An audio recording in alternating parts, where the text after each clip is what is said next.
서울의 빨대 효과가 아니라 오히려 서울의 집중 효과.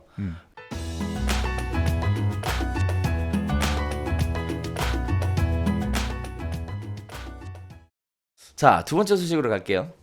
GTX가 아주 그냥 뜨끈뜨끈한 것 같습니다. GTX A, C가 있었는데 이제 B에 대한 얘기가 나오면서 지금 얘기 나오는 거는 GTX가 생겨나게 되면 일단 수도권 동북부 지역과 인천, 부천 등을 중심으로 하는 서부 지역에 서울 도심 접근성이 크게 향상될 것으로 기대된다. 거기에 따라서 관심 지역들이 지금 굉장히 이슈가 있는 것으로 나오는데 지금까지 알고 있었던 그 GTX B 노선이 생김으로 인해서 관심 지역들의 여기다라는 얘기만 있었는데요. 지금 오늘 하고 싶은 얘기는 정반대 얘기예요. 서울의 빨대 효과다. 이런 얘기들이 나오고 있습니다. 일단 의미 있게 봐야 되는 얘기는 사실 GTX 잘 아세요? 뭐 그냥 잘은 그냥 모르지만 GTX가 엄청 빠르더라고요. 네. 네. 그래서 아직 GTX란 얘기는 들어보시고 그냥 이름이 원래 광역 급행철도예요. 그러니까요. 급행 타면 지하철도 빨리 가잖아. 네. 그러니까 말이에요. 그 GTX를 왜 이렇게 사람들이 관심을 갖냐면요. 일단 내용은 그렇습니다. 지하 40에서 50m 이하에 건설되는 지상이 아니에요. 지하에 건설되고요. 직선화 철도고요. 일반 지하철보다 3-4배 빠르고 최대 180km의 속도로 주파해서 도심 도달 시간이 3분의 1 수준으로 단축된다는 게 GTX의 특징이라고 합니다. 이거 지상도 있어. 아, 그래요? 네. 이번에 GTX B 같은 경우는 그래요? 이제 그러니까 도심을 통과하고 이런 데에서는 지하로 주로 가지만 일부는 이게 그러니까 사업 타당성을 하려고 하니까 다 뚫으면 이게 안 되는 거예요. 그래서 이제 그렇구나. 서울 안에서는 지하로 당연히 가겠지만 이제 경기도권으로 나가면 필요에 따라서는 지상에 지금 만들어져 있는 철로를 활용해서 가는 부분도 있고 뭐 이제 그렇게 됐어요. 근데 뭐 아무튼 그게 포인트는 아니고 빨리 간다. 네.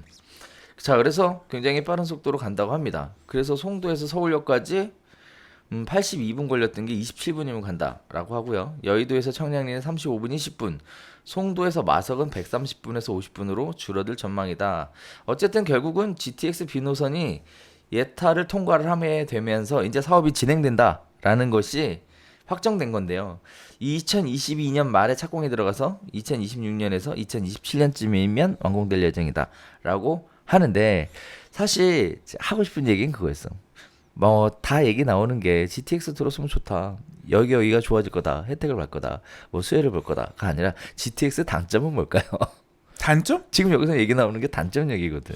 이 그러니까 기사에서. 일단 뭐 이때 될 네. 거냐? 네. 일단 실제로 이때 될 수 있을 거냐? 네. 첫 번째, 이게 뭐 10년 뒤에 될 건지 예상하는 것처럼 27년이면 거의 10년이네. 그렇죠. 근데 뭐 약간 늦어질 수도 있고 하니까 뭐 감안해서 생각해야 될 것 같고.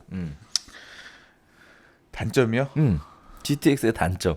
지금 이 기사는 기자가 뭐에 초점을 뒀냐면 GTX가 들어서면 지금까지 알고 있는 장점도 있지만 단점도 있다라는 얘기인데 이 그 장단점을 구분해서 접근하는 게 맞죠. 그러니까 그래서 시청자분들이 이제 장점에 대한 얘기 많이 들어보셨을 테니까 오늘은 단점 한번 얘기해 보자 이거지. 장점은 일단 장점은 이제 내가 송도에 살아도 또는 인천에 살아도 여의도까지 출퇴근하는데 가능하다. 금방이야.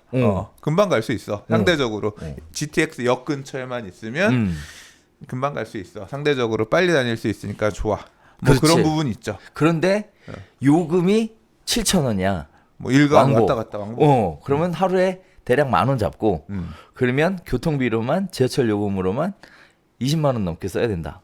최소한. 근데 할만하지 않나? 그런가? 그 정도면 20만 원이면. 그런가? 네. 네. 5, 4, 20 하루에 10,000원씩 해서 4일이면 일주일에 5일 가면 뭐 20만 원이면 다닐만한데. 일단 이 부분이 네. 부담스러울 수도 있어요. 지금 뭐 근데 뭐 그거에 따른 최저시급이 주거 얼마 안 비용 되잖아. 이런 것들 뭐 시간을 소모하는 비용도 이런 거 고려해서 그 정도 돈 뭐 한 번 탈 때 3,500원. 3,500원 네. 두 번 하고 택시 기본 요금도 얼마인데. 네. 뭐 저는 뭐 그렇게 비싼 요금이냐는 사람마다 다르겠지만. 그렇지. 우리가 할 얘기가 그거야. 네, 사람마다 네. 다르겠지만. 네.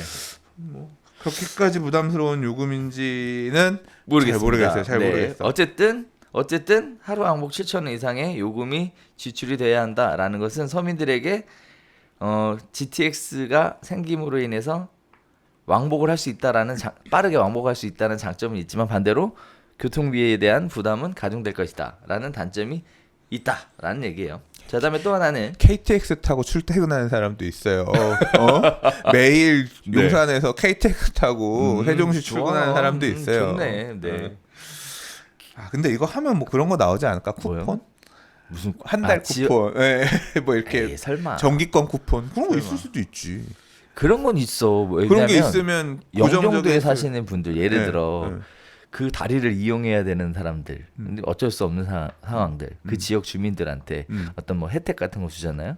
그런 거를 줄 수도 있겠는데 그렇게 하기에는 범위가 너무 넓어서 하긴 옛날에 지하철 저 어릴 때 월간 정기권 이런 거 있었는데 지금은 정기권 없잖아요. 네. 지금은 네. 카드가 있죠. 카드. 네.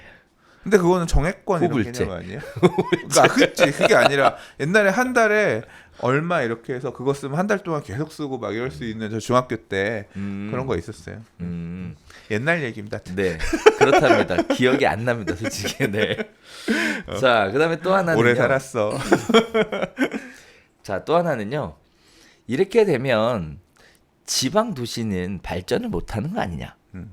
왜? 서울로 다 출퇴근하니까 잠만 자는 곳 아니냐? 배드타운으로 전락되는 거 아니냐에 대한 단점도 지금 또 얘기가 나오고 있는데요. 근데 어차피 배드타운으로 개발되는 곳들을 이어주는 게 GTX잖아요. 실제로. 그러니까 자족도시 개발하겠다라고 하지만 그 자족도시가 개발이 되려면 우리나라 경제 성장이 어마어마하게 있어야 돼요. 없던 기업들이 계속 생기고 일자리가 만들어지고 그래야 그 자족도시를 채우지. 서울 안에 오피스 공실도 다 못 채우는데. 예? 그러니까 가고자 하는 유토피아 방향 뭐 지방자치단체의 이 선출직 공무원 분들은 제가 뭐가 되면 여기에 뭘 만들고 무슨 회사를 유치하고 맨날 얘기하지만 계획으로만 머물고 있는 곳들 많잖아요.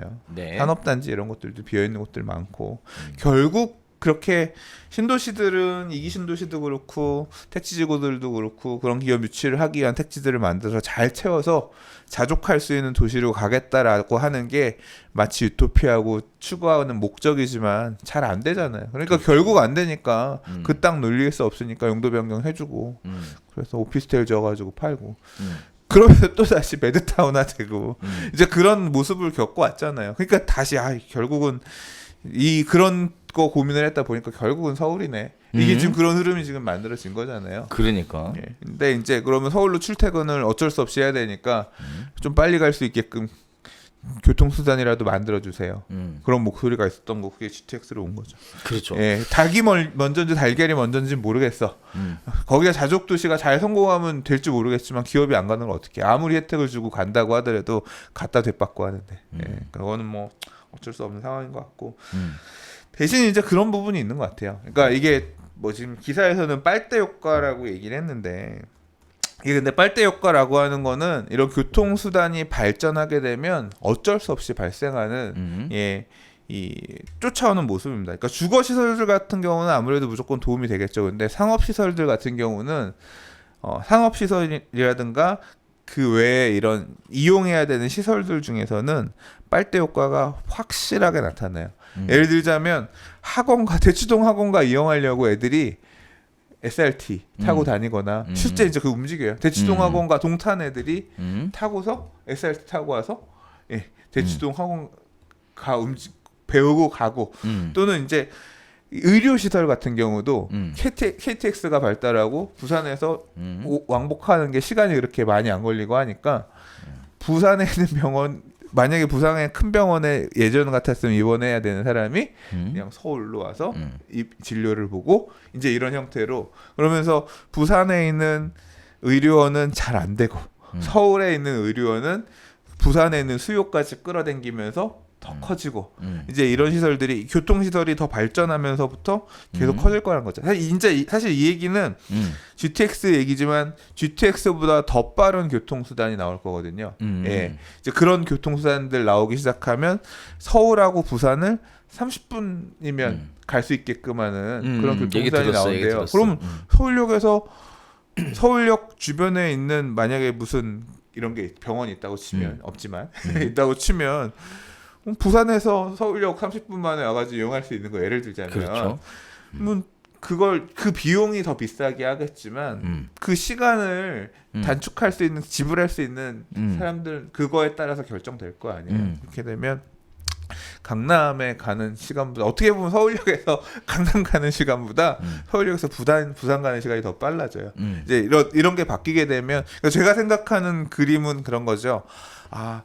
각 지역은 그 지역이 가지고 있는 장점을 중심으로 재편되겠다. 그래서 저희 부산 지역을 관심 있게 보는 이유는 저는 부산이 되게 서울 사람 입장에서 볼 때 관광으로 메리트가 있을 것 같거든요. 야 30분 만에 부산 해운대 예를 들어 부산 갈 수 있어 부산역 갔다가 해운대 가고 그러면 1시간 반 만에 예를 들어 갈 수 있는 거잖아요. 그렇죠. 해운대 백사장까지 해수욕장까지 그러면 그런 거 중심으로 해서 저기 산업은 재편될 것 같고 서울은 서울이 가지고 있는 장점을 가지고 재편될 것 같고 지금 GTX 얘기가 많이 갔는데 그 내용을 고스란히 이 전달을 하면 이제 GTX B 라인, C 라인, A 라인 통해서 주요 거점들 지역으로 이제 뭐 많이 앞으로도 지을 거예요.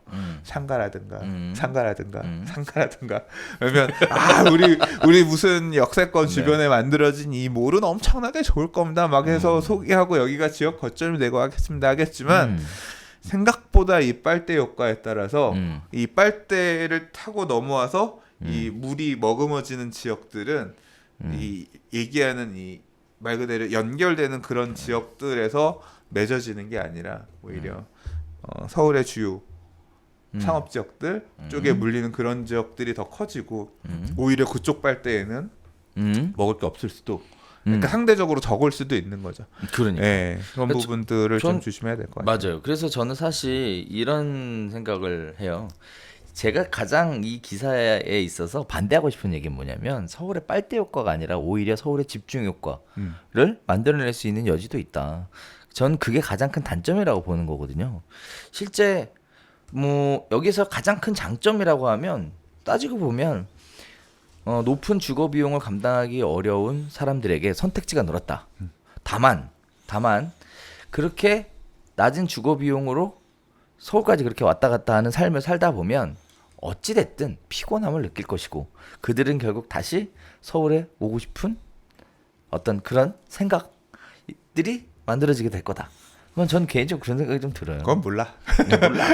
그거는 저는 그렇게까지 지금 그런 분도 있을 거고 역시 서울이 좋아 그런 수요도 역시 서울이야. 뭐 이제 그런 수요도 있겠지만 또 뭐 이제 다른 분들의 얘기를 들어보면 철도가 잘 갖춰지면서 도시가 이렇게 팽창하는 부분들이 많이 완화된 사례들이 있었다. 지금 사실 이번에 연결되는 이런 지역들, GTX로 연결되는 지역들 같은 경우 철도 교통이 되게 애매했던. 좀 예를 들자면 송도 같은 경우 연결돼 있긴 하지만 오래 걸리잖아요. 제가 예전에 차 갖고도 가보고 뭐 지하철 타고 가보고 멀긴 멀거든요. 멀죠. 그래서 이제 그런 부분들이 단축되면 아직 못 살아본 시대니까 뭐 지금 막 너무 섣불리 물론 근데 예상하는 거예요. 그렇지 않을까라고 생각하는 거예요. 아까 뭐 선생님도 얘기했듯이 예를 들어 대학병원을 가야 돼요. 그러면 똑같은 대학병원 3차 병원을 가야 되는데 그러면 예를 들어 서울대학병원 가지 않겠냐 이거지. 가는 거리도 똑같다면 가는 시간도 똑같다면 그러면 결국은 지방에 있는 어떤 그런 쪽의 부분들은 굉장히 타격을 받을 것이고 오히려 서울 쪽으로 집중되는 효과가 만들어질 거고.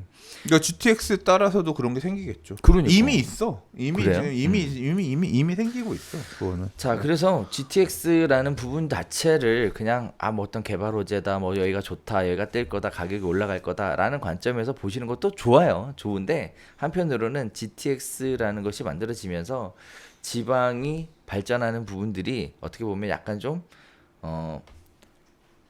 뭐랄까요, 전문성 위주로 간다라고는 좀 그렇고 비교 우위를 가진 것들이 좀 더 성장하고 비교 열의를 가지고 있는 부분들은 아예 약해질 네, 거고 힘들어질 거고 맞아요. 네.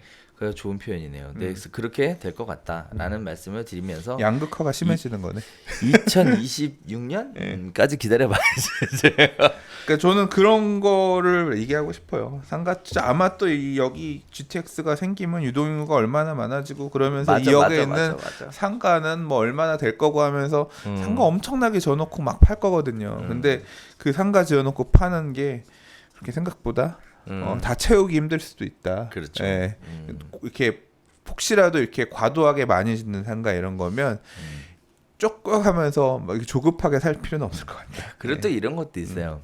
제가 최근에 요새 느끼는 것 중에 하나가 아파트 상가 많이 짓잖아요. 근데 사실 제일 먼저 세탁소, 편의점 또는 슈퍼 그리고 나머지 들어올 게 없어 온센. 그죠? 없어요. 네, 없어요. 그래서 어떻게 보면 이런 얘기하면 또 뭐라고 하시는 시청자분들이 계시겠는데 그래도 죄다 부동산이 들어오는 거 아니냐가 아니라 부동산밖에 들어갈 게 없어요. 넣을 수가 없어. 넣을 수가. 우리 임대료가 채우기가 너무 힘들어. 불가능해. 이거 진짜 이렇게 얘기해도 되나 모르겠는데 이 근처에 아파트 지금 여기 방송하고 있는 이 아파트 단지 내 상가가 부동산 몇 개 빼고 다 나와 있어요. 시장에. 매물이. 그러니까 장사가 안 되니까 하고 나가려고 하는 거네. 아니 뭐 그게 버티질 못하는 거지. 버티질 못하는 거예요. 임대료를. 그러면 예를 들어서 다른 업종이 들어와 줘야 될 거 아니에요. 들어올 수가 없어요. 들어올 수가. 그래서 상황이 그렇게 된다. 그래서 편의품 위주의 어떤 그런 것만 가능하게 되고 나머지들은 좀 힘들어지지 않을까. 뭐 이런 생각도 들고 있어요. 그래서 권리금이 계속 떨어져도 안 들어와요. 네. 네. 그 임대료도 임대인들은 또 임대료 내릴 생각 안 하고. 권리금 없어요? 아직은 조금 남아 있어요. 조금 있긴 한데. 네, 남아 있는데 계속 떨어지고 있는 중이에요. 뭐 손님도 답이 없다고 보는 거고. 왜 그러냐면 들어올 게 막상 없어. 좀만 나가면 더 좋은 거, 더 괜찮은 거, 그냥 잔뜩 있으니까. 이 마지막 보루라고 생각했던 단지 내 상가들도 이렇게 참혹하네. 그러니까요. 네. 그래서 그런 부분들 상가에 관심 있는 부분들이 우리 소장님 얘기하셨던 것처럼 GTX 유동인구 현혹되지 마시고 좀 객관적으로 살펴보셔야 될 필요성이 있는 것 같습니다.